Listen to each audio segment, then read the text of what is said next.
Alright, welcome everybody. I think we're live. I think we're good to go. If there's any issues with the audio clipping or video being funny, just let us know. And I thought I'd do a random live stream at 12:10 a.m.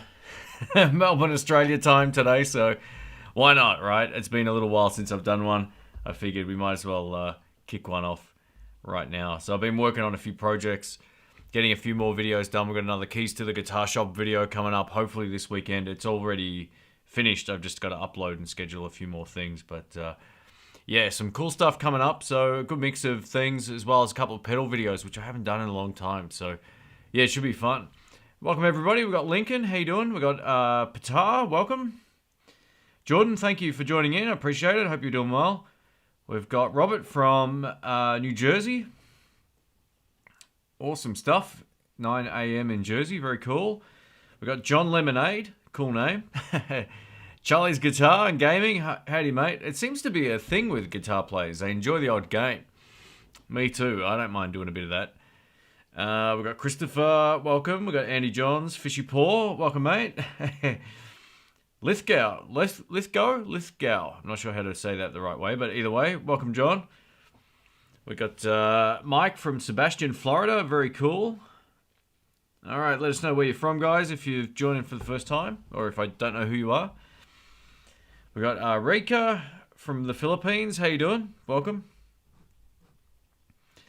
All right, Andy says, I'd love to hear some more about that Fender 68 Custom Deluxe Reverb. It gets trashed in the forums a lot for being noisy. It was. So I bought one the first day they came out, years ago now. I actually bought the one that Greg Koch used on the Fender tour years ago that he was doing.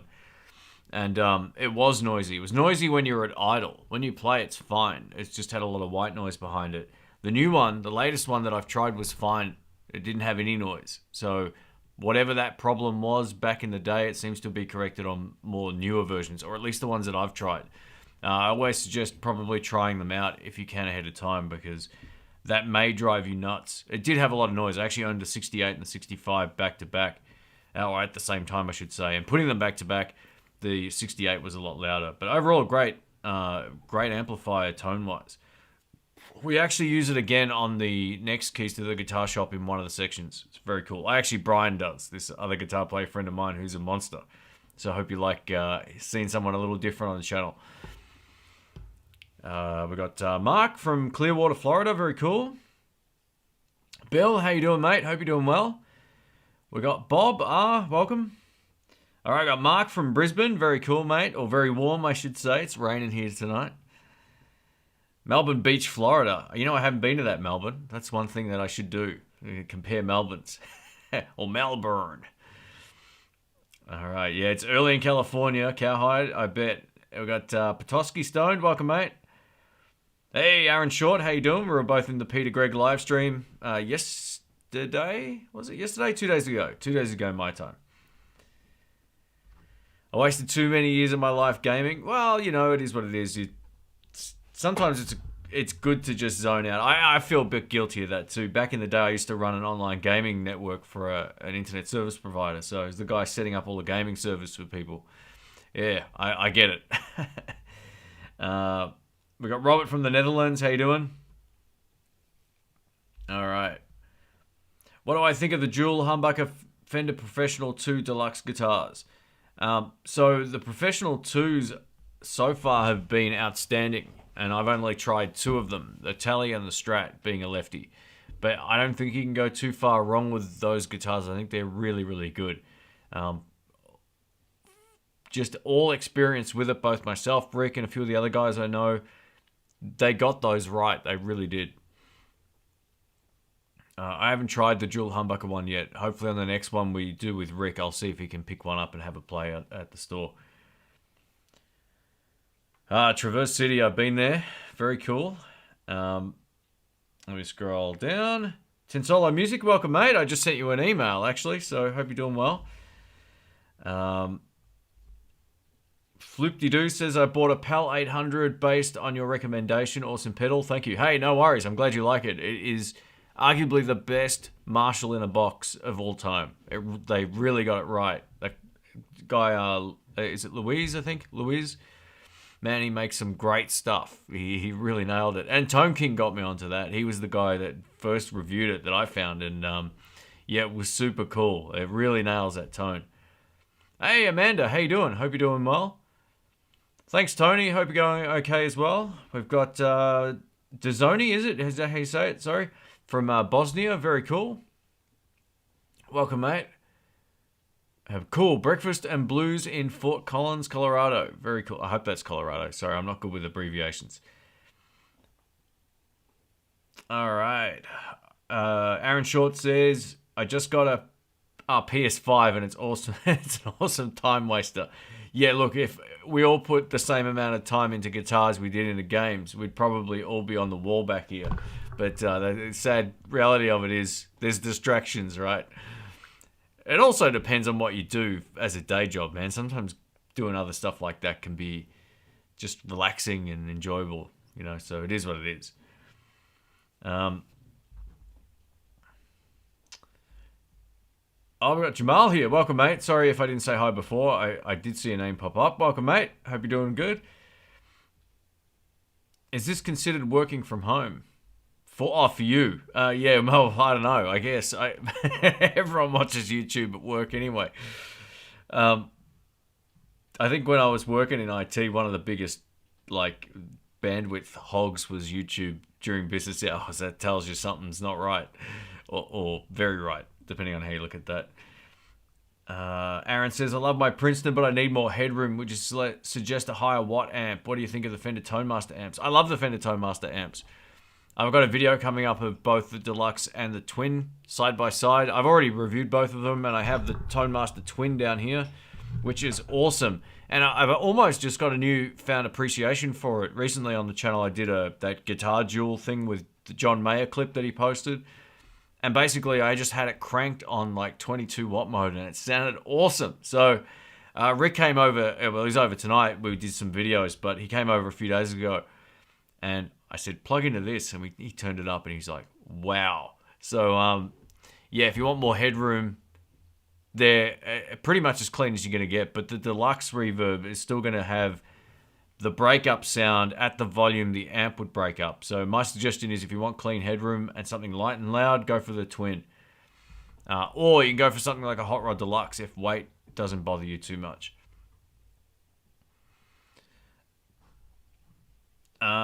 Which inexpensive left-handed guitar is your personal favorite?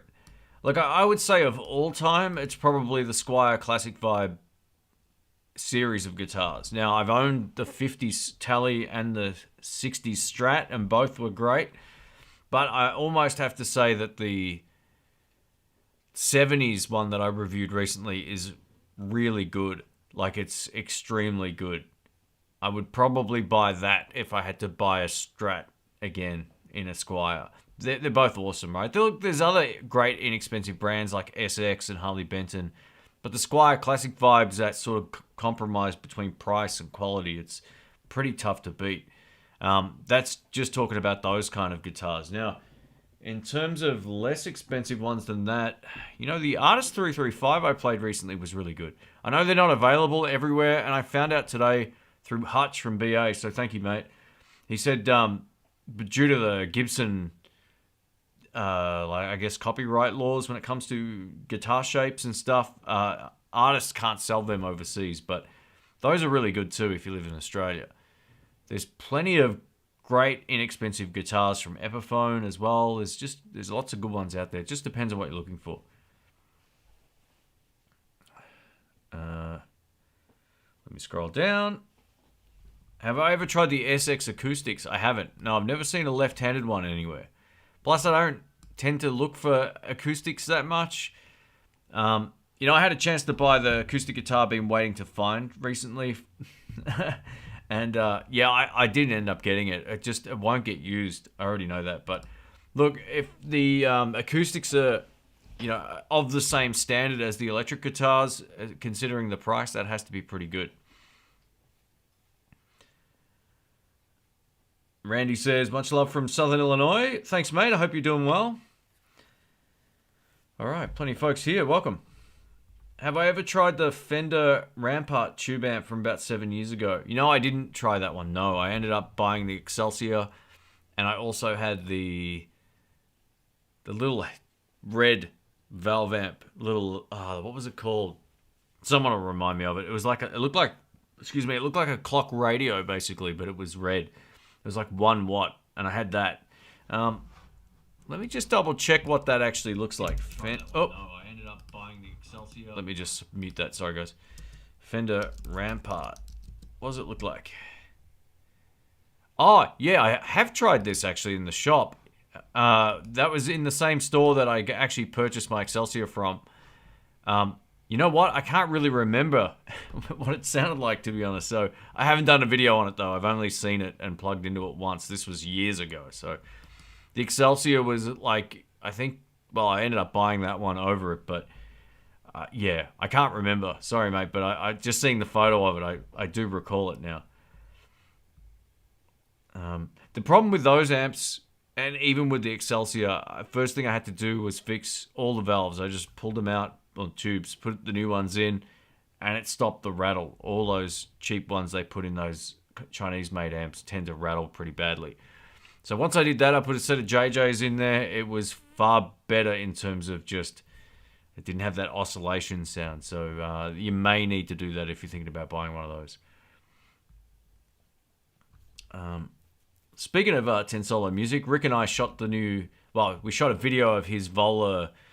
He's got one of the roasted maple neck guitars, so Rick's coming up on a few more videos in the near future as well. Silver Sky Sean, sorry, let me scroll back up, it just scrolled. Sean says, Silver Sky versus American Original 60 Strat. I can't find any in store and have to order online. Looking for my Forever Strat. You know, mate, you got to really try them. I can't tell you which one's better. You're going to decide whether or not you can justify the price difference. Odds are the PRS, at least in Australia, is far more expensive than the other one. And then if you're looking for something you're going to keep long term, which is the smart way to do it, you really have to take a chance. Or if it's not right, maybe return it and swap it over or something like that, you know. But look, there's nothing wrong with the Silver Sky guitars. They're actually pretty good. But it's still not a Fender Strat, so you're going to make your decision there. But a lot of people love that. If you're a huge Mayer fan, you know, go for the Silver Sky. That has pretty much like a vintage neck, fretboard radius, and it's got a fairly good neck on it as well. I've only picked up a right-handed one, and it was pretty nice. Look, I didn't like the 60s American Strat as much as the 50s, and I had a chance to buy them both. Even now, after owning the 50s one, I picked the 60s one up again, and I still prefer the 50s one. So, yeah, that's just my experience. Doesn't mean that it's right. It just means for the things that I like, that's how I decide on it. But check all the neck size specs and stuff and make sure you know exactly what you're buying. But buy it from somewhere where you may have an option to exchange it over if you're not happy, or if you think, oh, what have I done? I would rather the other one. So that would be my 2 cents. Joey says, do you feel that VSTs have caught up with real amps? No. And one of my favorite amp VSTs at the moment. You know, I don't use any of those. The reason why, it's just a functionality thing. I think they sound good, right? So don't get me wrong. I think they sound good, but the functionality is still not there. To get all of that to work requires way more emphasis on technical skills than it does just plug and play, right? So if you're talking straight up VSTs, like actual plugins on a computer, that's one thing. If you're talking about like impulse responses and digital emulations from something else, that's another thing. That makes it more functional. But I know there's some guys that get really great sounds out of them. I've always found them a little glitchy when I've used them, and I'm a bit of a nerd. So yeah, it just depends. I think in the mix, in a recording, no one's going to know the difference, right? But if you're just sitting there playing with headphones on, I'd rather just plug into something I don't need a computer for. That would be my way of doing it. But if it's a straight up recording situation and you're pretty technical, you'll get good results out of it. We have a super chat from Jordan. Thank you, mate. I'll get back up to the other comments in a sec. Appreciate that. He says, How do I get the most character out of my Seymour Duncan humbuckers, pearly gates through a Vox AC15? You know, I think the trick with the AC15 is to get the top boost channel cranking. A lot of people will like to dime a clean channel on the AC15s, but I really like living on that top boost channel, and I have a video coming up about that. I think it's one of the best drive channels out there. It's super cool. When you say character, I would almost encourage you to turn the volume of the amplifier up and the gain back a bit, because when you're playing with humbuckers, it'll push the front end of the amplifier way more. So you probably, to get the most voiciness out of a guitar, volume's where it's at. It's not so much gain. Although gain's fun at lower volumes, if you're playing at home, you may need a bit more gain, but crank up the volume more and then turn the top boost gain back. And also experiment around with the treble cut, what's it called? It's like a bright cut, basically. My friend Brian recently tried one, and he found it worked best for his guitar with that tone cut all the way on. So taking out the high end, right? So it just depends on the kind of tone you're going for. And I would also suggest, anytime you're playing a Vox amp, because they're so heavily mid-scooped, you want to get a tube screamer. Because they're so bright, a tube screamer is the perfect pedal. And that's part of this video. Actually, it's funny, I posted this 40-second short video recently, which was the AC10 in my Strat. And that was with that tube screamer. It just like fills out the gap in the mids. So give that a shot. You know, at the end of the day, it all comes down to being able to sort of get the sound that's in your head. And if the pickups are pearly gates are pretty popular, so I wouldn't be surprised if you can't get a good tone out of those. We got Mark from Reunion Island. Welcome, mate. Fishy says, I have a cheap Squier acoustic, specs say rosewood neck, but recently the fretboard surface has started to flake. It looks like black paint on a maple neck. Weird. Wow, that's interesting. Maybe it was stained. Yeah, you could be right. I don't know. That's really strange. I'd have to see that to know what's going on with that. That sounds strange. Bill asks, out of all the guitars I've had, which one do I regret getting rid of the most? Probably my G&L Telecaster. It was good. I really didn't persist with that enough, and I was in a situation where I needed to sell some stuff. I think it was for like dental. Probably too much Pepsi Max. So it was one of those things where I flipped it because I already had another Telecaster. But I kind of regret getting rid of that in hindsight now. It was a really nice guitar, and I ended up having to give it away basically because no one wants them. That's the sad state of affairs with G&L in Australia. No one knows. They're not just not worth as much because no one knows what they are. It just is what it is. Other parts of the world it's different, but yeah. Hey, Stop No Names. Welcome, mate. Hope you're doing well. Hope you all's well. What do you do to get rid of the 60-cycle hum from single-coil pickups? It really depends on the room you're playing in, mate. That's what it comes down to. You can stand slightly to an angle, which will help reduce that buzz. Anytime you start throwing on a lot of drive, or if you've got a noisy power supply, or if you've got lights like... Oh, not like that one. That one's quiet, actually. But if you've got weird lights on in the room or something noisy in the circuit, you're going to get more of that coming through. There's plenty of things you can do to help combat that or eliminate it completely.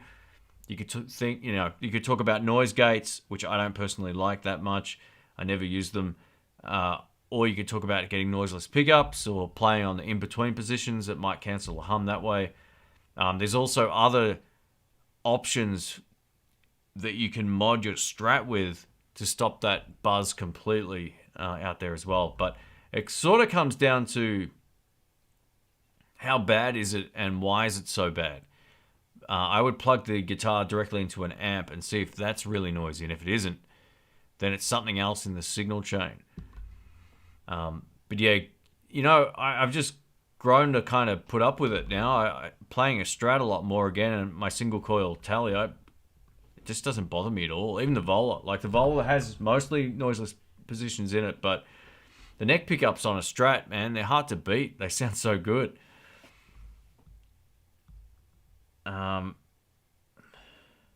What do I think of the lack of lefties from Sterling Music Man?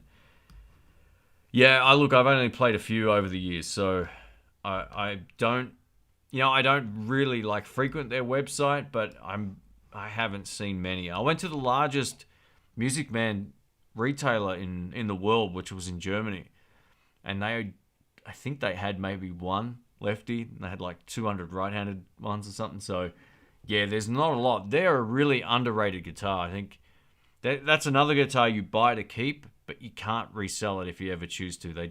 You've blown your money. Oh, thanks for the super chat, guys. I'll just come down to those now. Ryan, thank you, mate. There's the SG. I remember that. It's not as much as I'd like, but I like to support the channel. Mate, thank you so much. Thanks for the support. I appreciate it. If you have any questions, I'll keep an eye out on the chat. Just add in the blues me, mate. Thank you again. You're a huge contributor and, regular in our lockdown live stream, so I appreciate it. We've got one from Dave as well. Thank you, mate. He says, have I had a chance to compare the blonde version of the Tonemaster amps to the original?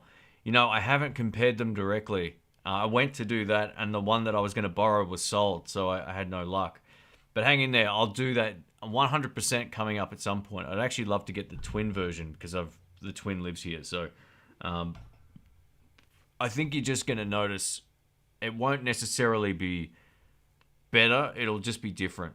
They say speaker upgrade. It's just different speakers, right? So yeah, as soon as I can do that, as soon as I get a Sky Music mode where I borrow all the stuff from, as soon as I get another one in, I'll pinch it and bring it home and shoot a video. Or we'll do one at the shop when we do those Keys to the Guitar Shop video. And by the way, if you haven't seen that, go check it out. Those videos took forever.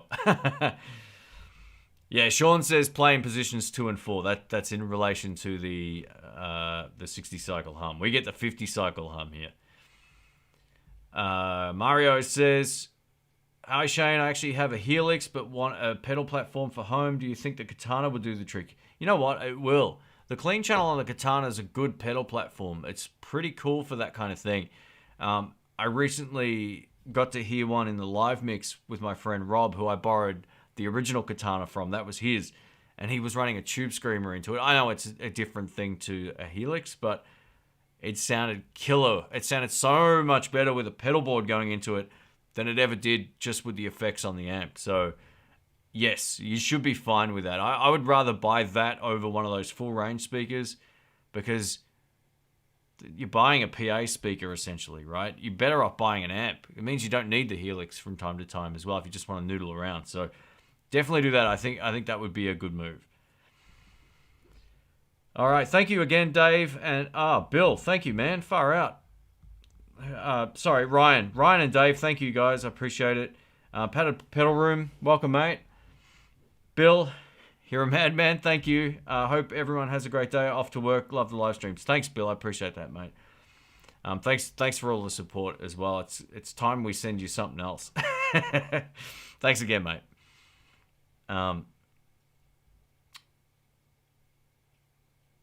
They say left-handed guitars cost 30% more to make. Yeah, that's rubbish. They don't. I know guitar builders, and I've heard it from companies. It costs them nothing. That's usually just something they say to charge more.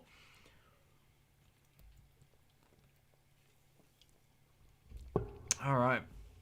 Thanks again for all the support, folks. Far out. I know it's been ages. It's probably been 4 weeks, close to a month maybe, since the last live stream. So, thank you. How's the Les Paul special going for me? That's from Jack. I love it. On the next Keys to the Guitar Shop, we took in a few of our own guitars, and that was one of them. I took that in at my Strat, and it was great. I love it.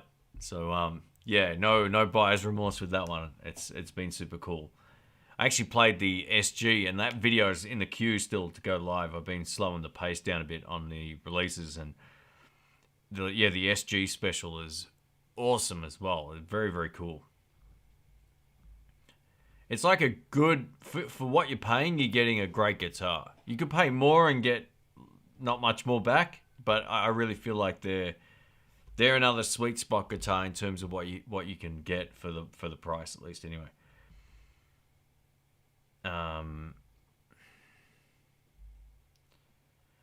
Fishy says Strat neck pickup played through a fuzz face is the best Strat sound ever. Well, that's if you love the Hendrix thing, mate. That's definitely going to do it. Yeah, thanks again, everybody. Far out. We've got a lot of people here tonight. This is cool. Welcome. If you've got a question, just add in the blues me, and I'll be able to see it a lot easier too. If I miss your question, sometimes it filters stuff, so just ask it again. The St. Vincent's guitars hold their value more than regular Music Man's. Oh, okay. I don't know much about those, mate, so you might be right. Sean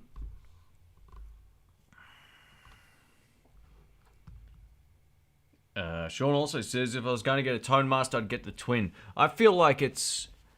Like, the Deluxe is good at... I actually, with this back-to-back that I did, the Deluxe Reverb sounded better maybe at, like, really low volumes. But you get so much more clean headroom out of the Twin. So if you're a pedal guy, you'll love it.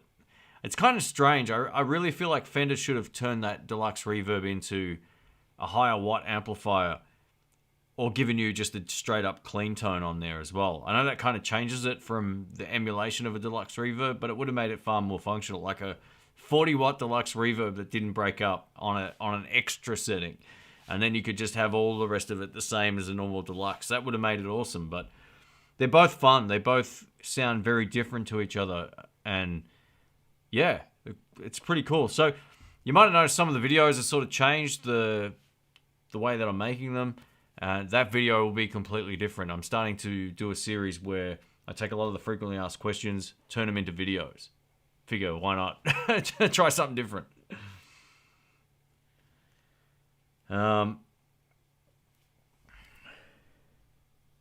Bill, thanks again, mate. Have a good day. Hope work as well. Ryan, no particular questions, mate. Just love the content community. Thanks, mate. I appreciate it. Thank you. Yeah, the people around in the community make the channel work. You know, it is absolutely true. Hey, we've got Tibor here as well. Guys, go check out Tibor on YouTube. He's a great player. He was part of the big jam session we did a while back with like 15 other guys. So he says, love the Artist 335 video. I remember you playing a fully hollow Ibanez guitar. Yeah, I did. Yeah. Those were some of the best tones I've heard from you. Wow, okay, wow. So, thoughts on fully hollow body guitars. Unusable live, but beautiful. Unusable with gain, but beautiful. Clean, fantastic, because you get all that extra sustain and all that kind of thing. But, you know, I've got this video in the queue. It's an Epiphone Casino. Waited like 15 years to play it. And I couldn't buy it because it was unusable for those exact reasons. No block down the center. Turn on a volume boost. Boop, feedback. But beautiful. Like, part of me is like, man, I wish I could deal with that. But, you know, I've played a few of Jerry's Lefty guitars many years ago as well. Well, not many, maybe 4 years ago. And they all suffer that problem of, you get an amp up in a room, they're hard to control. So, yeah, the Ibanez ones were pretty nice. But for that to work, it was the same thing. I had to play a lot cleaner, which is fine if you're a jazz guy. But for me, I don't mind playing a bit of blues rock kind of stuff. So, yeah, they're just a little bit on the unusable side for me. But again, very beautiful guitars. Hope you're doing well, man.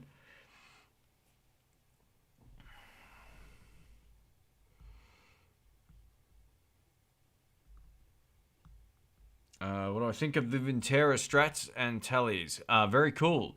You know, oh, actually, hang on. I always get these confused with the... Just let me... Oh, yeah, okay. So these are good. I haven't played a lefty. I've just picked up the right-handed ones. I don't know if they do make lefties in these, actually. But they seem like a pretty nice guitar overall. What I might do is, again, if on the next Keys to the Guitar Shop one, I'll see if Rick doesn't mind playing a few, because these are requests I see a bit come up. I always get them confused with, there's another one that's made in Japan that we put in that last video had like a curved top. It was a Strat style guitar. I always get those two confused anyway.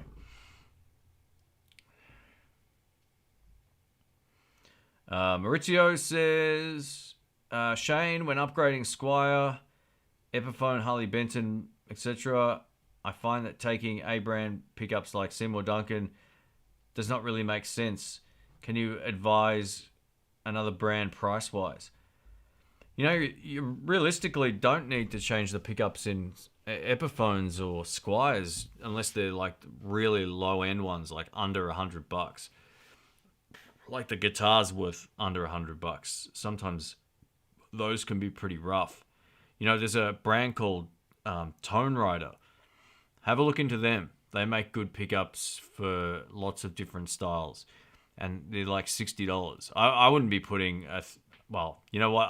Once upon a time I put a set of Texas Specials in a Squier, but that wasn't the entry level one, and it was okay. But yeah, I get it. It's probably not worth upgrading, you know, a really inexpensive guitar unless you love it and you plan on keeping it, because you'll play it with better pickups, and then you'll pick up a guitar that's got them in there, and you'll go, oh, that guitar's so much better because it feels better to play.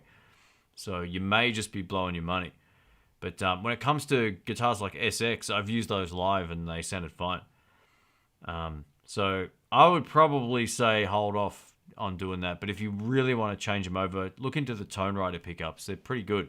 They won't be that dissimilar, though, to some of the pickups in some of the Squiers, like the Classic Vibes or the SX VTG series. Janice says, I'm a lefty but play righty and bought a lefty guitar, and it's boggling my mind. Any advice? Hang on, let me read this again. I'm a lefty but play righty and bought a lefty guitar. Wow. So, hang on a sec. You saying that you bought... Do you play with the strings up the way I would, like this? Do you play this way, or do you take a right-handed guitar and do this? So imagine I'm playing lefty. Do you play with the strings up the other way like Doyle Bramble does, or any of these other guys like Albert King used to? Because that drastically will mess with you. If you're used to playing a guitar upside down, buying one that's the right orientation will feel weird, and vice versa. That's gonna take some getting used to, unless you're talking about you actually switched hands to play guitar. That would be a disaster waiting to happen. That's my 2 cents. Would I prefer the Katana over a small tube amp like an AC-10 for home use? See, I love the AC-10. I think it's a really great amp. But the Katana makes more sense if you're only a home player, because you can turn it right down or plug it directly into the sound card or computer. But you're fiddling around with stuff more than you'll probably play. So if it was me playing at home in a house, I'd buy the AC-10 if I had a choice between them both. I love that amp, though. I think it's really good. But if you're into like lots of different effects and you want to actually play silently, or you want to have it at 1 watt, then the Katana is the way to go. To get the best out of a Vox AC-10, you have to still turn them up. And 10 watts they're louder than you think they are, those amps. They're pretty loud. I sold my Epiphone 335 and bought a PRS SE hollow body.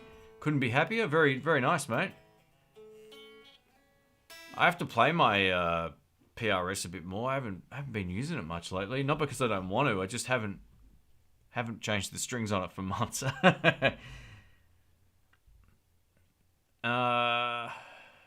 We got Top Load Tally says... Oh, chat just popped up here. Let me go back.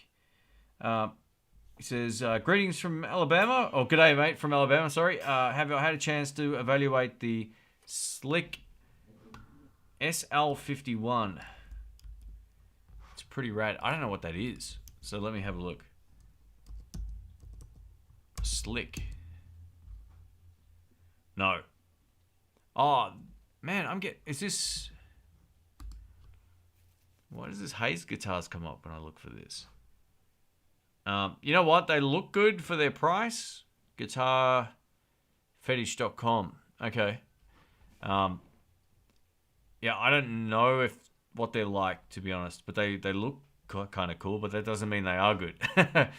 So try and find a review from someone who tells you that they actually got it or they purchased it, because in that sort of situation, you want to know, if you don't know who they are, you'll know exactly if they're good or not.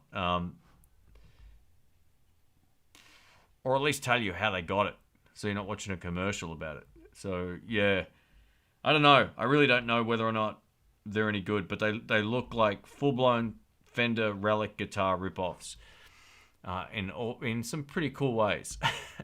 Sorry, I'm not too sure about that one. So we got another super chat from Stanley here. Thank you, mate. Checking in from Northern Illinois. Good morning, all. Shane, you have spoken to Nick lately. I haven't. No, I think I sent him a couple of Instagram messages maybe a few months ago, but I got to check in with him. He's a good guy. Hopefully I get a chance to catch up with him next time I'm over there, whenever that is, because, yeah, it'd be fun to do some videos together. He's a top guy. Last time I was in Boston, I went out with him and Steve from Boston, Pixie Licks guy. And we went out for dinner, and, yeah, it was awesome. And we shot some videos and stuff. It was cool. Went to the Guitar Center, did all the guitar nerd stuff. It was a lot of fun. You know, a while back, Nick was supposed to come to Australia. I was going to show him around here. So, yeah, unfortunately, it sort of fell through, I think, with his work or whatever the case was at the time. But, yeah, one day, hopefully. I'd love to show some of these guys around down here. We've got Michael's Guitars. Says, good morning from Tennessee. I'm in the process of rebuilding my Stratocaster, and I'm thinking about upgrading either Texas Specials or the 57 to 62 sets. Thought on either. You know, both are fine. The Texas Specials are pretty good. And one of the most overlooked pickups in Fender's range are the Tex-Mex ones, and they're far cheaper. They've got a very similar thing going on to they're basically the Jimmy Vaughn, the Jimmy Vaughn signature pickups to some extent, I think. Well, that's what they've got in those guitars. So, yeah, I don't think you can go too far wrong with any of those. My suggestion is stay away from Fat 50s. They're just way too bright. It was the worst upgrade I ever made to a guitar was putting Fat 50s in there.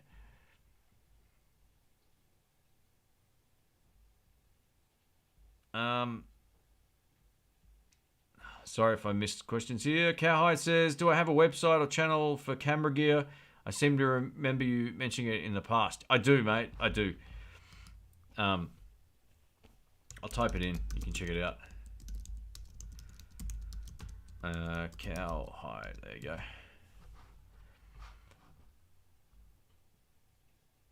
What have we got? All right. Watching this in my taxi right now, while having a coffee break. Greetings to all from Canada. Hope everyone's doing well. Thanks. Is it? I don't know how to pronounce that name. I'm not even going to try. But thank you. It's like one long word. We got Connor here. Welcome, mate. Hope you're doing well. Yeah, it's still raining right now where I am. It's been raining all day.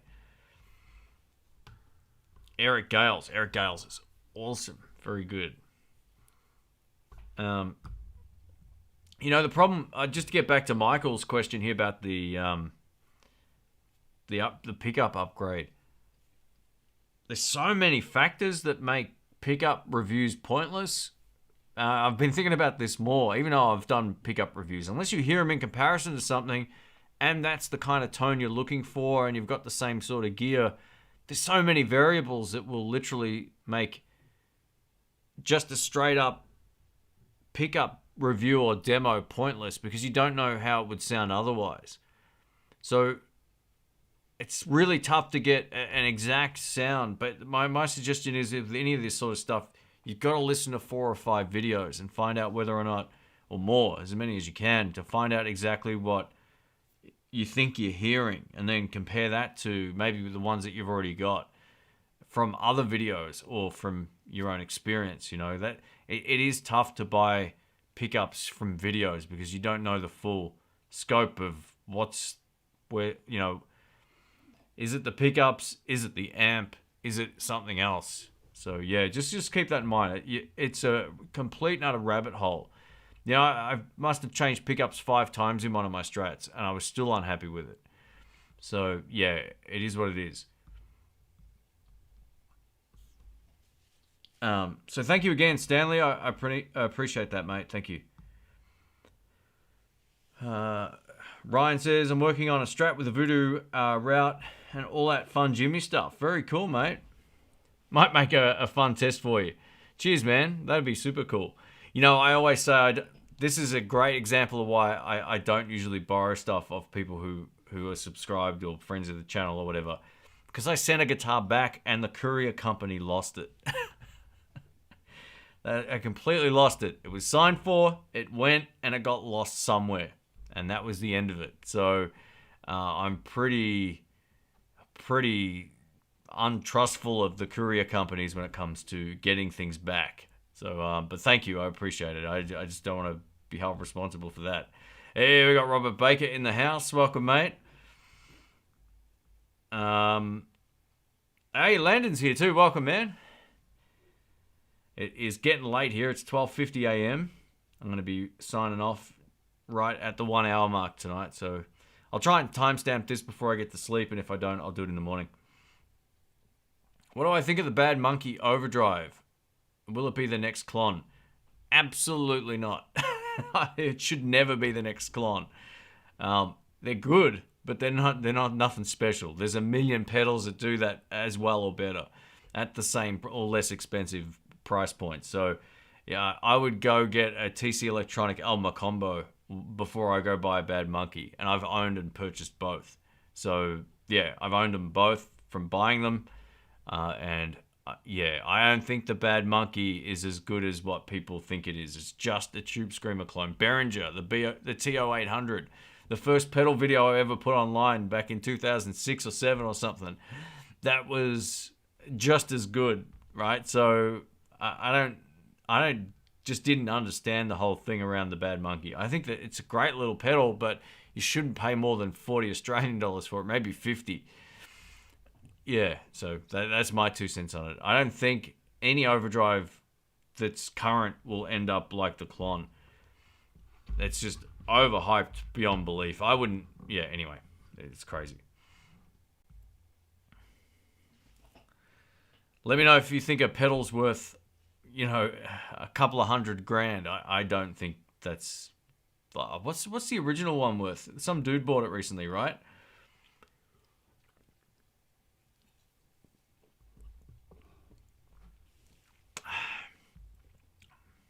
So that wasn't to belittle the Bad Monkey. It was just to say I don't think it's anything special. There's plenty of great pedals very similar to it out there.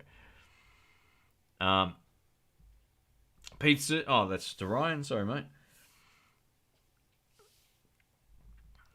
Love the Tex-Mex pickups in my 98 Fender Strat. That's from Dave. Yeah, that's it. I think they're good. You know, there's a lot of things that can be solved tone-wise by either digging in harder on the guitar or working on your technique or EQing your amplifier. That's it. Like, EQ on your amp can give you so much of a difference. Like, Rick was over here tonight and we used a different amp for the solo section and we just fiddled around with it for a few minutes. Not even. Maybe 40 seconds. And we got just a vastly different sound out of it. It was like, well, there you go. Oh, the Pepsi Max burps. Sorry, everybody.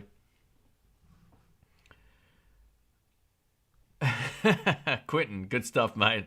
No, yeah, I don't know if it'll help your legato. If it does, let me know.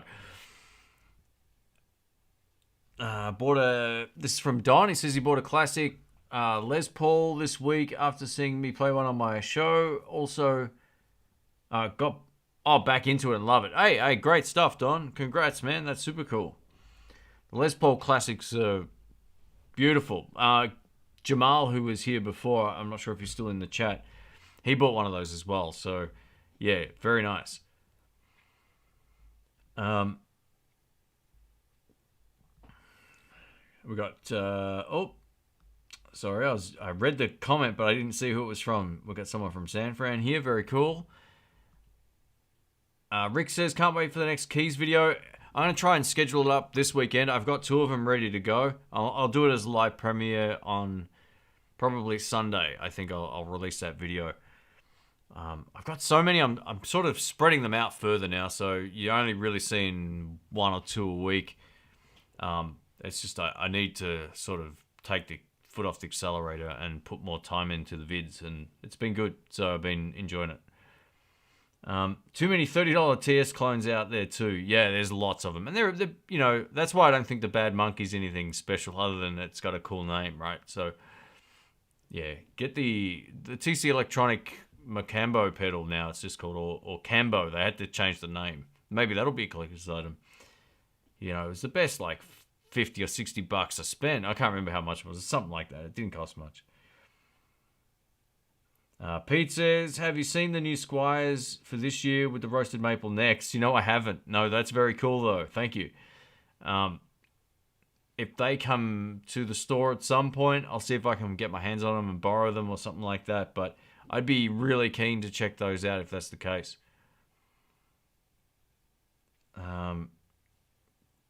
Yeah, I haven't kept up with like gear. I don't really keep up with gear releases. I probably should, but I just don't. I'll wait until I hear stuff like this or whatever, or I walk into the store one day and, oh, these are new guitars. So that's pretty much it for me. $500,000 US. Yeah, maybe that was it, Ryan. Yeah, you could be right for that Klon. That's crazy. What a waste of money. 2006, just a bunch of kids making guitar videos. Yeah, that's it, man. I was putting all kinds of weird stuff on the channel back in the day. Bought a Klon kit for 35 bucks. Does me fine. Well, there you go. If you know how to put them together, then I tried a Klon kit. I failed miserably. I'm going to buy my first real amp after a few years of playing with a small practice amp. Is the Superchamp X2 Combo perfect for my needs? You know, it won't be very loud. If you need something you're going to be playing out live with, then I wouldn't be buying that one.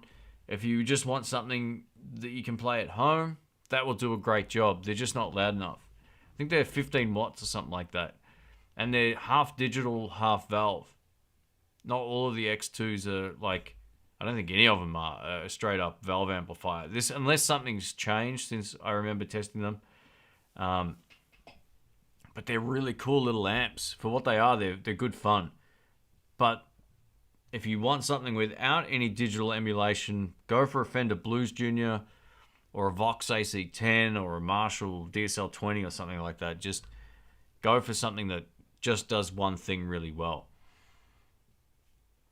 Rick says, love the sound of the new pickups in your SE. Thank you. Yeah, me too. I kept the old ones just in case, because sometimes I go, oh, this is cool, and then I'm like, what have I done? But I don't feel like that at all. The old ones aren't going back in.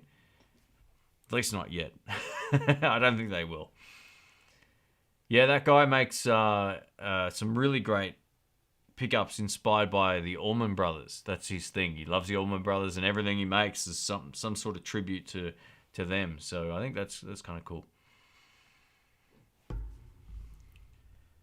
I really like the pickups in my Player Series Telecaster. However, I feel the bridge isn't my kind of sound. I want something that holds sustain and leads better. Do you have any suggestions? A tube screamer. Get an overdrive pedal, man. Because the bridge pickup is where it's at for solos. It really is on a Telecaster. You get onto the bridge and it's the sound of doom. If you're not getting any output out of it, or you think it's not as balanced or as loud as the neck, it may need to come up a little bit. So you can easily adjust that. Bring the treble side up closer to the strings. Not too close, but just eyeball it and see like if there's a little bit of wiggle room in there. Because the bridge pickups, you get a bit of overdrive in there. I always say, like, anytime I play a Strat, I feel like, and I want to do a solo, I feel like I need a little bit of extra drive to give me the sort of sustain I want. But it still gives you the clarity without getting muddy. That's the thing about the Strat or the Telecaster. You'll always have that clarity there. Have I ever played Fender Custom Shop? Is it... How do I say that? Jafina? Is that how... pickups? No. Sorry. I haven't. I don't know what they are.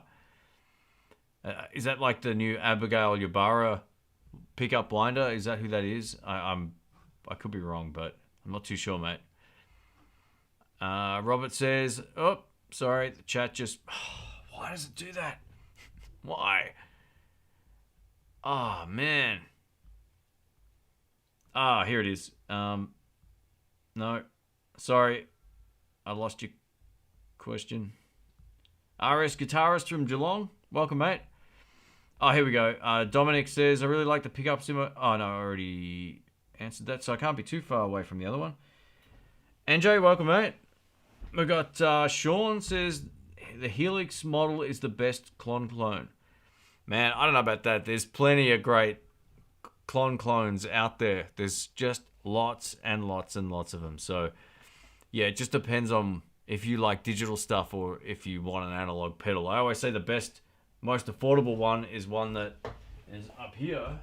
Oh, no, it's not. Where is it? Oh, where did I put it?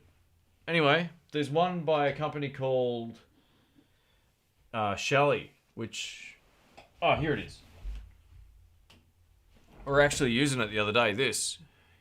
$110 US, I think. Made in Florida. Works great. They drop them from a drone to make sure that they're robust and reliable. They're built like tanks. I've actually got this here at the moment. This will be coming up on a video as well. The Nordvang. This is the gravity pedal. It's sort of like a John Mayer, Stevie Ray wannabe kind of pedal. It's pretty cool. Tube Screamer, Klon.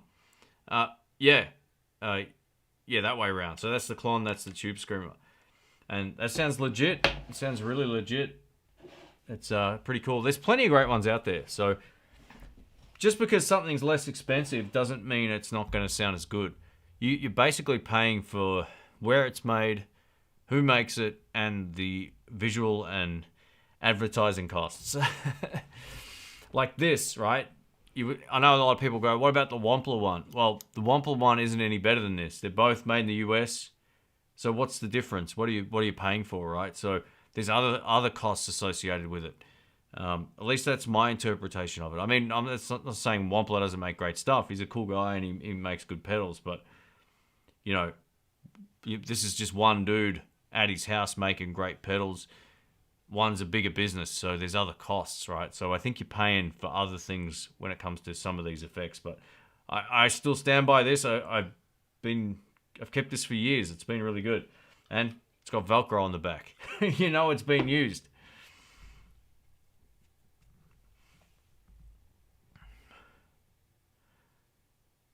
Sorry, let me scroll down here.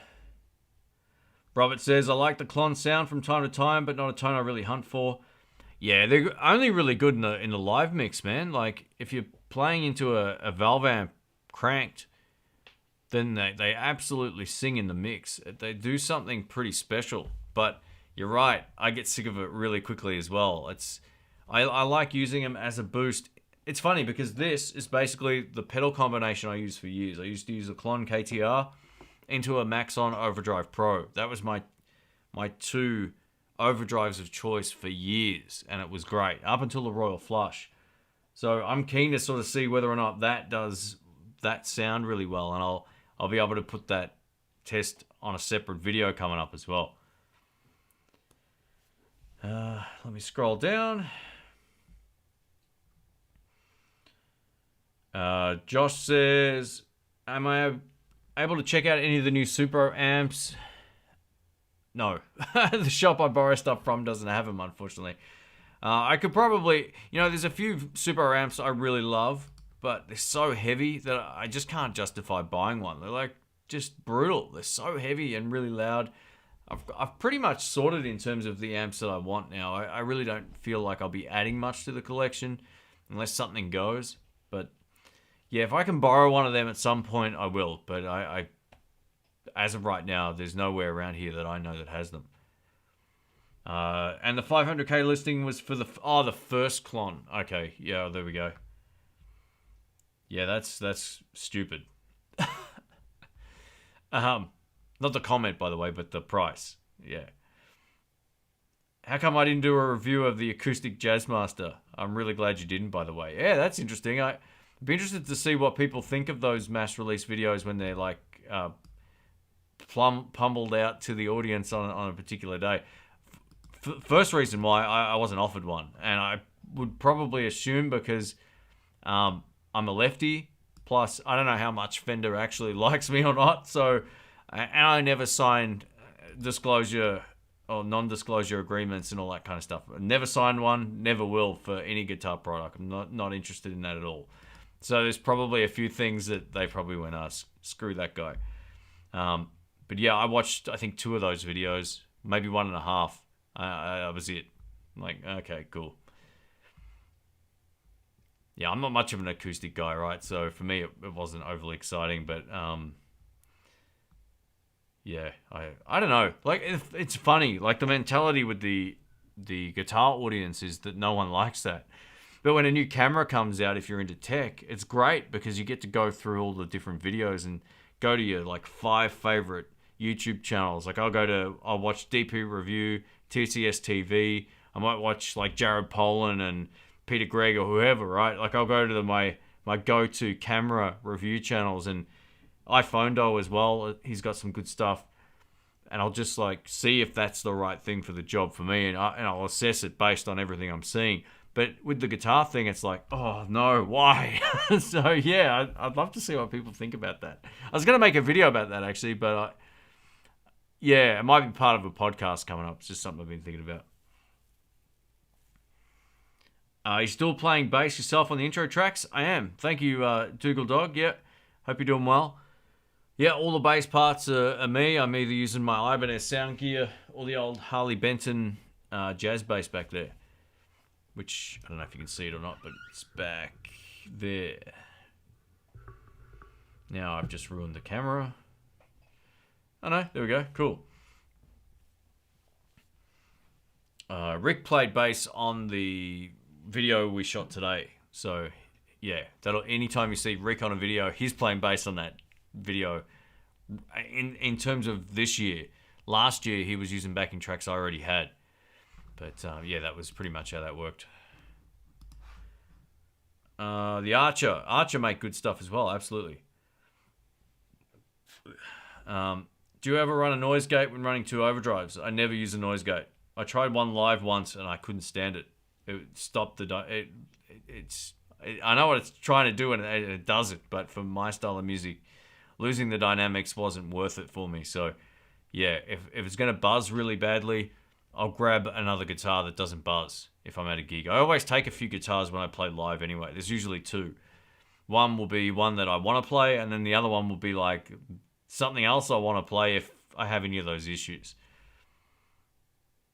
What software do I use to record? So if you're talking about the backing tracks, right now, I used to use Nuendo, and I used it for years. Recently, I upgraded my video editing computer, which was I got a new iMac maybe 6 months ago or something. And I took the old iMac, which I had for 4 or 5 years, and put it in this room. And now I'm just using GarageBand. That's it. No special software. It's free. I can make drums. I can play bass into it.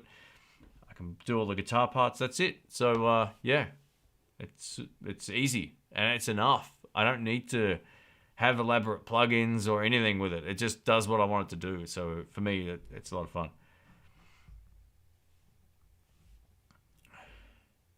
Would you choose a PRS or Gibson for a more overdrive sound? Man, both. It really, the tone, that sort of tone comes from the amp or the pedals more than it does the guitars. Look, the Gibson's going to generally, and not all of the time, because the 594 kind of has a bit of this, but they generally have a fatter, fuller kind of tone to the pickups, whereas the PRS have a bit more articulation, I guess, and maybe a little less on the bass side, the lower mids kind of thing. So, yeah, look, you can pretty much get the same out of both. If you want a whammy bar, get a PRS. Do you have any tips for a beginner? I guess I play a lot. Practice, mate. Focus on the music you like and try and work on that. Don't get distracted by learning Oasis if you're into Eric Clapton or if you're into, whatever the band is, right? So, yeah, that would be my suggestion. That's why it was easier for me to follow the path of the blues stuff, because I loved all the music I was hearing. And I stayed away from really learning the music that wasn't interesting for me. Whereas if you go to get lessons, sometimes they teach you stuff you don't want to learn.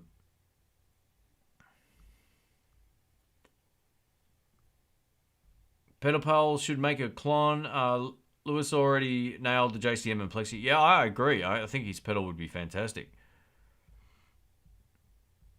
Let me scroll back up here. Blues Dude says, "Hi Shane, good afternoon from England. Hope you're doing well, Blues Dude. Are you familiar with or have you heard of iron gear pickups? I've had them in a couple of guitars and can't fault them." You know what? I haven't, but I will take a look. Put this in the list of stuff. Yeah, they look good. They look good. They look like they make good pickups. So irongear.co.uk. You know, there's so many boutique or independent pickup manufacturers out there. Australia has lots of great pickup manufacturers as well. So, yeah, just because it's not a popular name or a household name, I guess, the way you would say it, doesn't mean that they're not better than a lot of other pickup manufacturers out there. So, yeah, you don't have to just go for a mainstream brand. You can find great pickup builders everywhere.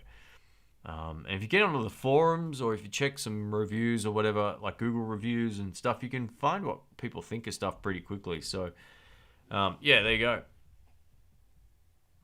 Jamal says, "In the blues, I feel like companies like Fender appreciate the honesty you provide with the channel. Healthy criticism is a good thing to improve the product." Thanks, mate. Well, it is what it is, you know. Like, I'm not doing anyone any favors if everything's amazing. But the beauty of the position I'm in, just being able to borrow stuff, there's none of that pressure. I can just take it back. on the most part. Yeah, sure. I have received some free stuff from Fender over the years, and I've told you that in the videos. Not you personally, Jamal, but the audience. But you still try to come up with a balanced review of stuff, right? Like, how does it compare to something similar? I think that's always valuable to people. And yeah, look, Fender, I think, weren't happy when we blew the bass breaker amp up on camera, but it was a piece of junk. So yeah, that was the video that came out of it. That particular one was a piece of junk, not the 30. I love that amp. Hey, we got Mike Bradley here, man. Welcome. Far out. Rockstar in the house. Guys, if you don't know Mike, go subscribe to his channel. He's a dude and a half. Got to hang out with him a few years back, and I always enjoy our little Instagram messages, mate. You always crack me up. You know what, Mike? You and I, mate, let's do a live stream together coming up. That'd be super cool. Well, yeah, let's. When I get off this, I'll shoot you a message. We'll try and lock something in. Man, I've been meaning to do that for so long, probably like a year. So let's make it happen. Is it Zutonix says, "I watched a video about the Yamaha Pacifica, bought it afterwards. Thank you for the great content." Hey, no worries, man. I hope you like the guitar, by the way. Very good guitars. A mate of mine, Brian, who's on the next Keys to the Guitar Shop video, we put a Yamaha Pacifica up against a $10,000 custom shop Gibson. So this should open your eyes, right? Like, I'm an okay player. I'm nothing special.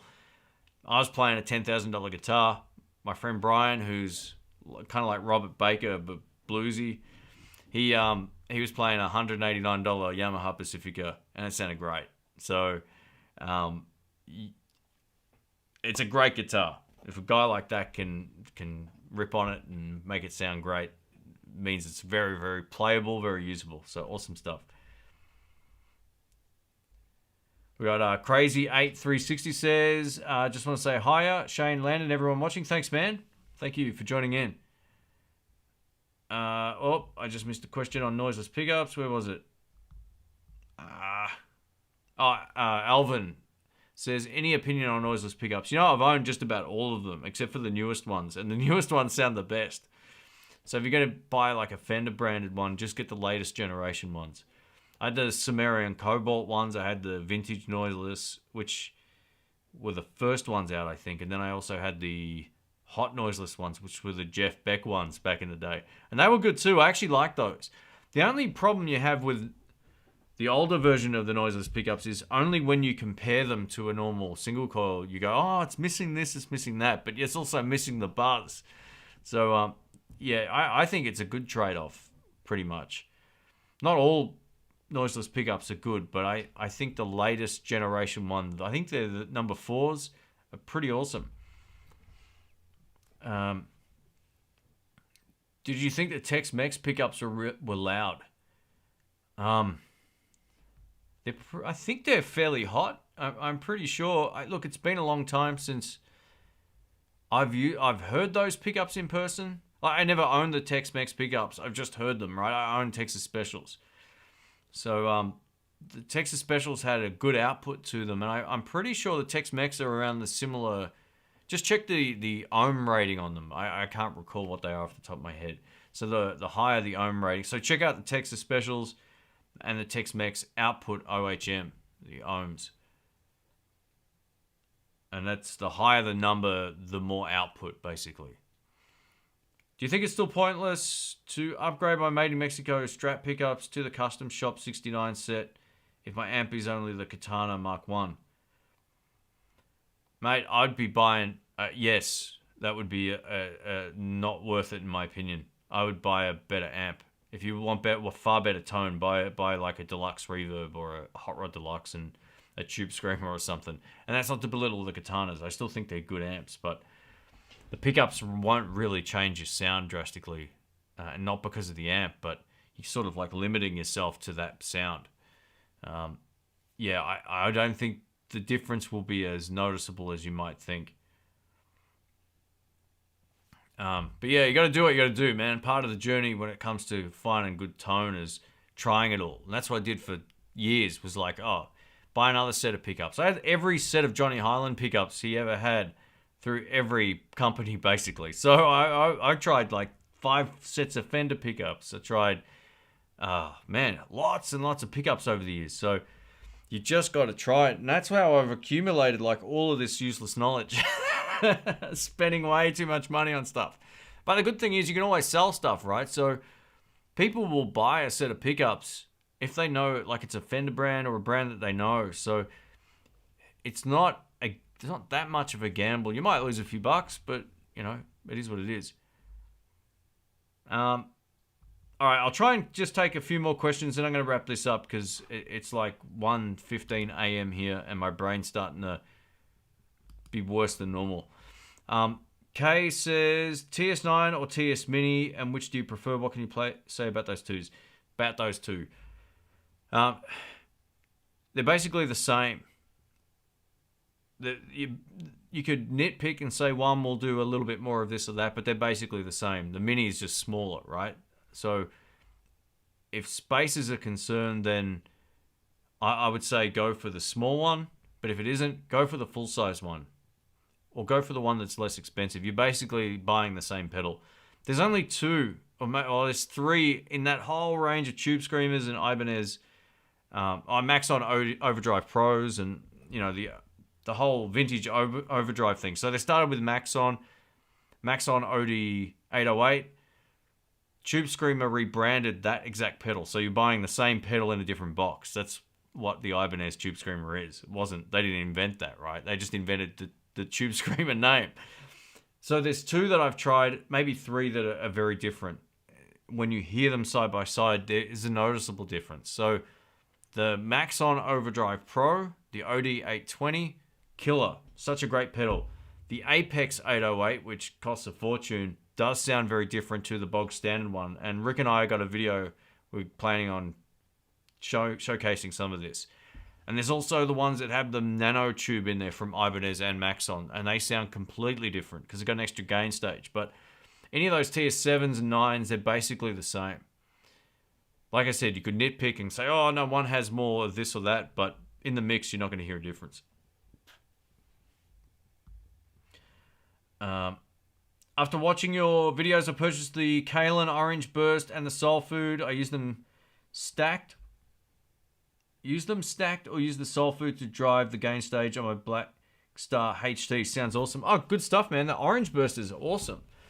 Great pedal, and that's the way to run the Klon slash Soul Food. Run the Soul Food as a preamp into something else, and it's magic because it clears up the low end and it also gives you lots of sustain. So very cool.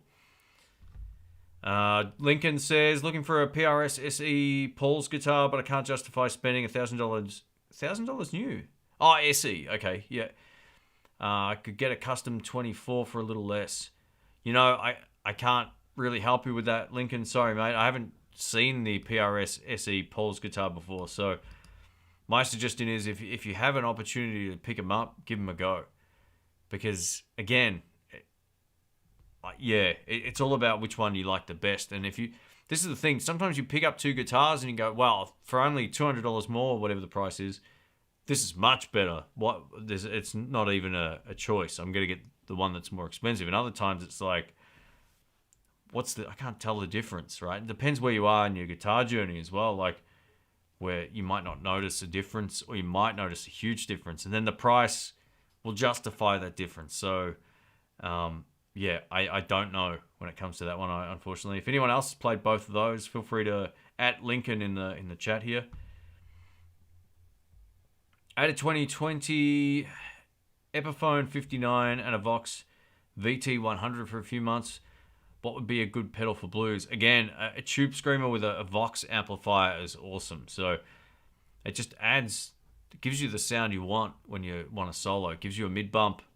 It sort of takes out a little bit of top end, which is good for a Vox, but it fattens up that mid range, which most Vox amps lack. Now, let me just check the VT100 because I don't know if I've actually reviewed this one or not, or tested it. I think this is one of those solid state sort of digital ones, right? Oh, the Valvetronics. Yeah, I would say the Valvetronics one would probably work great with a tube screamer. I haven't tried it, right? So I'm assuming that from experience, but I'm not 100% certain. All right, we'll take two more. Hey, we got Steve from Boston here. Welcome, mate. I was watching your stream the other day, and then I was listening to it in the car while I was driving for an hour, and then my bloody iPhone battery went basically flat on me. So, it was a good live stream, man. Thanks.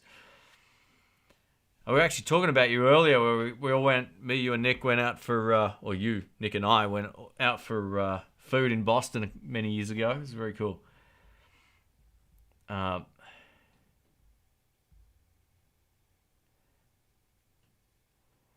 Well, that's a good question. What's my favorite guitar sound from any album of any era? Mine would be the Rolling Stones' Sticky Fingers. I couldn't pick one. It'd be way too hard because immediately I'm thinking of like Sultans of Swing, or Lady Rider from Mark Knopfler. I'm thinking of Tommy Castro live at the Fillmore. It's just like, which one do you like best, right? They're two completely different tones. Eric Clapton's tone from the Cradle. It's like some of the best blues tone and playing at all time. I love Robert Cray's clean tone, clean off, clean blues tone. So I couldn't really pick one tone, but maybe the most influential to me were Albert King. I would also say Eric Clapton and Knopfler. They were like the three that probably helped shape my sound more than anyone else. Because if I play clean, I tend to want to noodle around like poor man's version of him. And then other times I kind of love the just the big dirty blues Albert King kind of sound, or I even love T-Bone's tone. Right? It just depends. It's hard to pick one sound for me. I couldn't do it, unfortunately.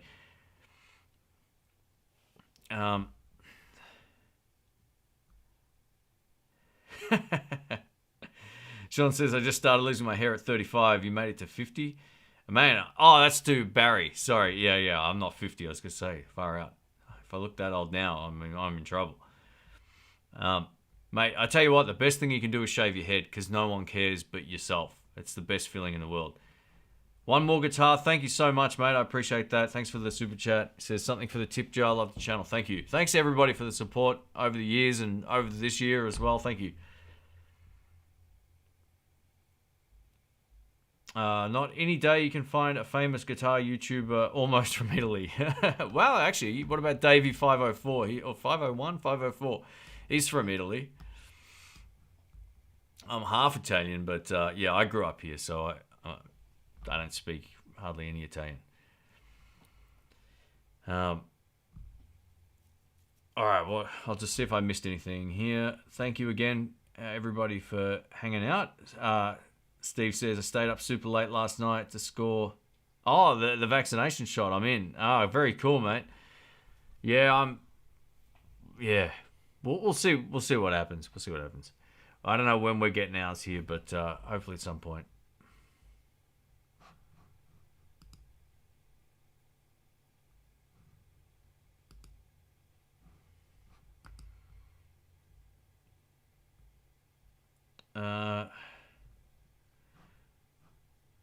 Someone's asking where my family's from. I'd rather not sort of mention all of that kind of stuff, mate.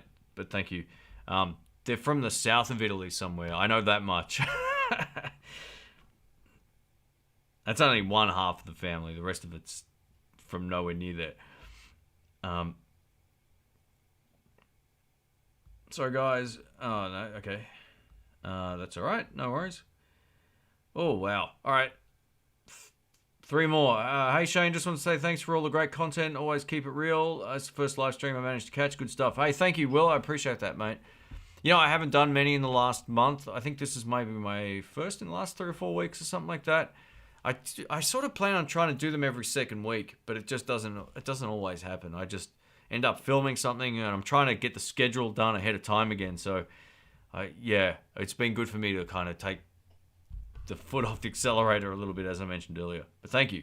So odds are the live streams will be at different times of the day, as always. Speaking of Fillmore, Mesa Boogie, Fillmore, Yo and A, they're really good.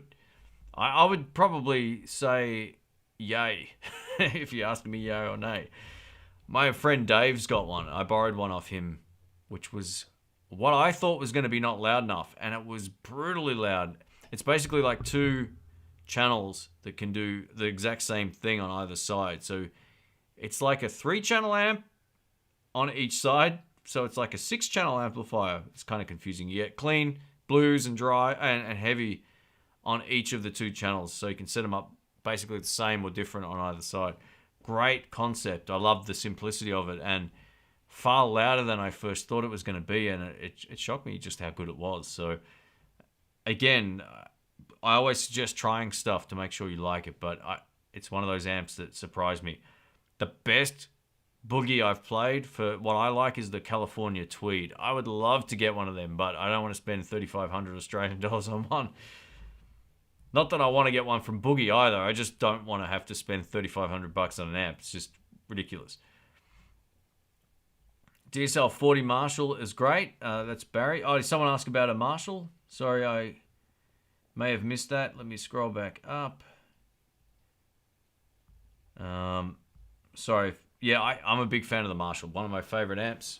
Down there. It's a beast. What's my favorite trem?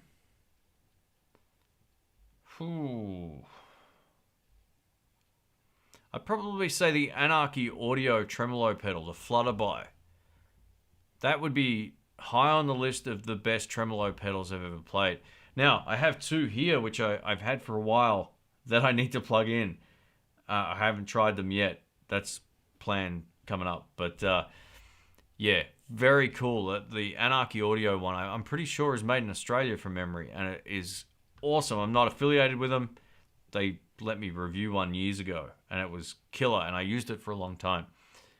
But I'm more over to I use the VS Audio Vibler now as that kind of effect. That it's not a tremolo, it's more like a vibratone pedal. But if I had to pick one, I'd probably say that one. Did I hurt my... Yeah, I hurt my pinky. I did. I smashed it. Here, check this out. I'm so, like, self-conscious about this. How do I do this? Hang on. Because,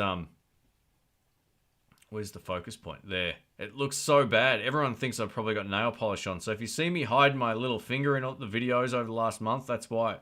I smashed it on a desk. I was sitting there, and I carried something into my... I'll just focus this back. Sorry. I carried something into my other room that I had my other channel in, and it was expensive. Just this HDMI switcher and a box and a few other things, and it fell, and I caught it, but I smashed my finger right on the edge of this sharp desk. Like, it just went crack, and I went, ugh! And it didn't look too bad. I iced it up. I thought, oh, I'll be okay. I put some ice on there. Next morning, it looked like that. So, yeah, it was brutal.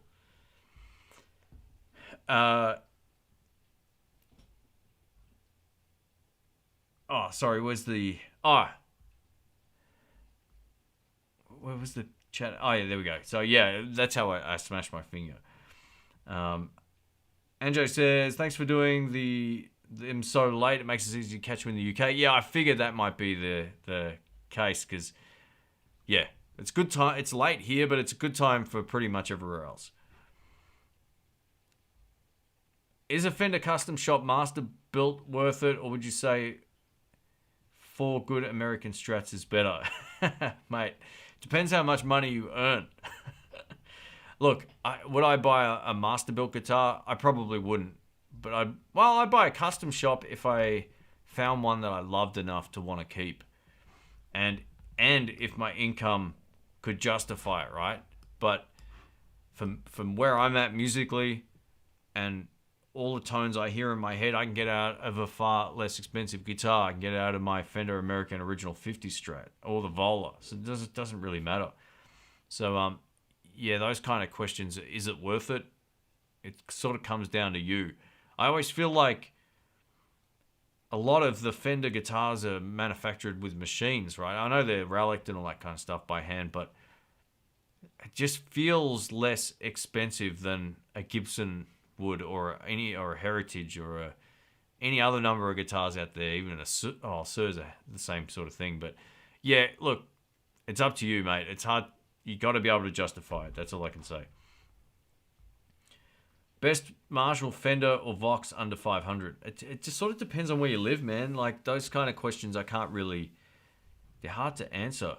Because, again, best from my perspective might not be what you're looking for. There's digital modeling amps. There's Fender Pro Juniors, if you live in the US, that would fall under $500. I think Blues Juniors might as well, whereas they don't here. They're like $1,000. So, yeah, those kind of questions are pretty hard to...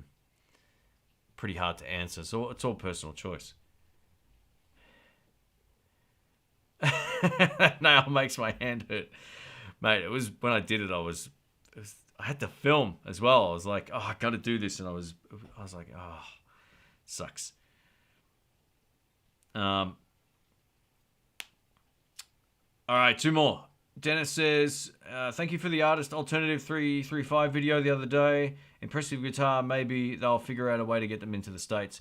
So, yeah, I touched on this earlier. I didn't know this, but the reason that they're not available, and I found this out this afternoon, they don't tell me any of this stuff, right? I found out through someone else who tried to order one that, A, they'll never ship a cheap guitar overseas for free because it's going to cost them, because of the lack of international flights, it's going to cost them like $600-700 or something, right? So there's that. Plus, I think they're too close to a Gibson in terms of their headstock design and all that kind of stuff. So maybe they could ship them over there and then it wouldn't get to you. So that would suck, especially if you're spending that amount of money. On shipping, I mean, right? So, yeah, look, hang in there. From what I understand of Artist Guitars, from what they told me months ago, like during the COVID thing here when we had the lockdown, once things open up, they're going to have a whole lot more stuff available over in the US. But once they do, check them out. They're really good. They're really good quality products. You know, that ES335 they sent me was fantastic, and they sent it to me with the intention of keeping it. But then I thought, I don't really have space for it, and then I'm going to have to get another case. And then I was like, oh man, how much am I going to play it? Because I just sold my 335 recently, my Tokai one. So yeah, I ended up shipping them back. I just thought it was fun, but I don't need to keep them. But I left the paid product tag on there anyway. Paid promotion tab, I should say. Even though I got nothing out of that. Other than a video.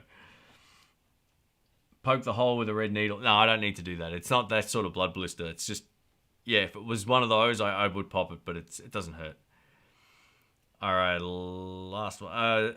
Steve says, do you prefer the 50s or 60s neck on a Gibson Les Paul? The 50s. 100%. Mate, get a 50s neck.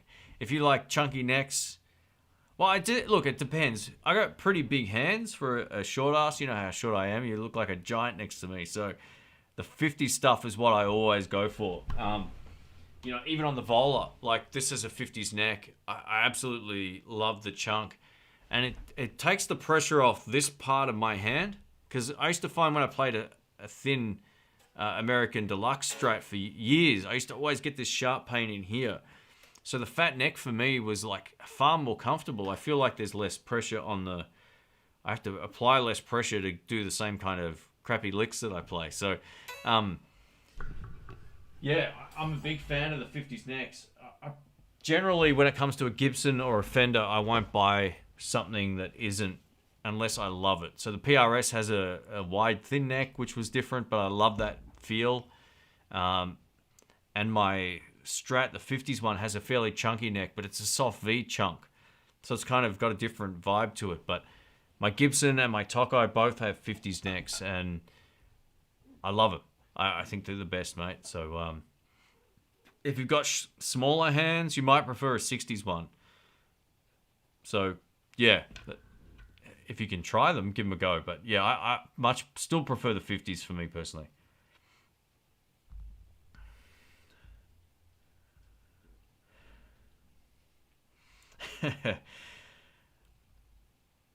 RS Guitar says, recently bought a 79 Tokai Strat, straight up incredible guitar.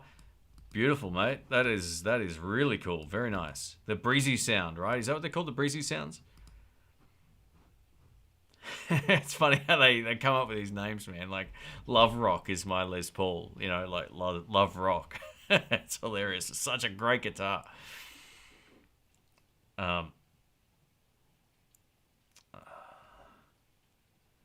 Mike says he was impressed with Ola's demo of the Acoustasonic. I don't remember their previous version sounding so good. Yeah, I haven't seen his video. I watched, is it Paul Daniels, I'm going to say? I think I got his name wrong. Horrible with names. Sorry. I did see some videos pop up on Instagram, and that was enough for me to know, oh yeah, this is what it is. But yeah, the feed went crazy that day. It was crazy.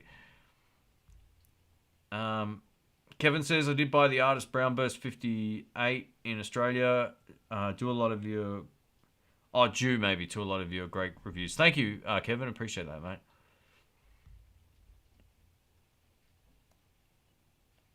I'm looking at the 50s neck gold top or a 60s neck bourbon burst. You know what? The bourbon burst 60s one's great. I've played one of those as well. Very, very nice. Like, you're basically looking at the two best ones. I had a 50s Gibson gold top VOS, the custom shop one. I bought it used but never played. And I got it for a really great price, and I was an idiot for selling it. It weighed so much. It was so heavy, but it was beautiful. And the neck on that was unreal. So, mate, it's win-win. If you're talking about a 60s bourbon burst or a 50s gold top, yeah, you're going to like both. You're going to like... you know what? Let's get both, Steve. Come on. Everyone type 1 if we want Steve to buy both. We'll get on his live streams and just hassle him. Come on, Steve. I'll give you another $5 super chat next time if you pull the trigger on both. How about that? Deal. When's my next live stream?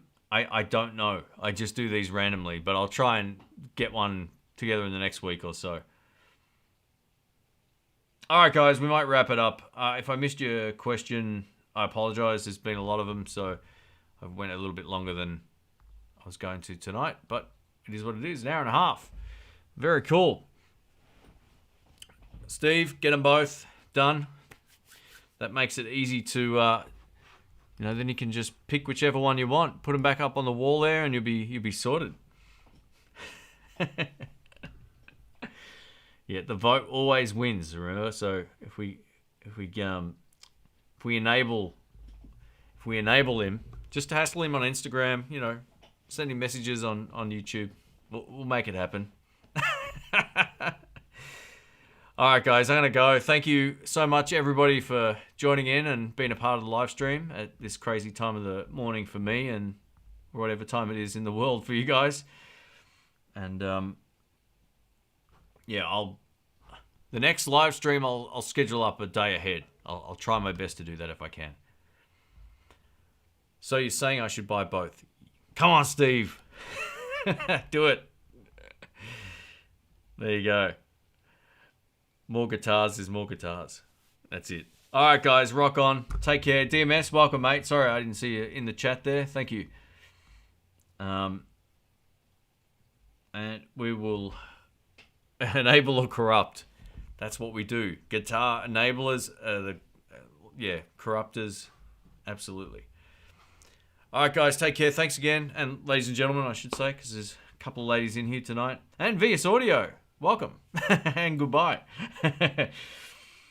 Take care. I'll catch you on the next one. Catch you soon. See ya.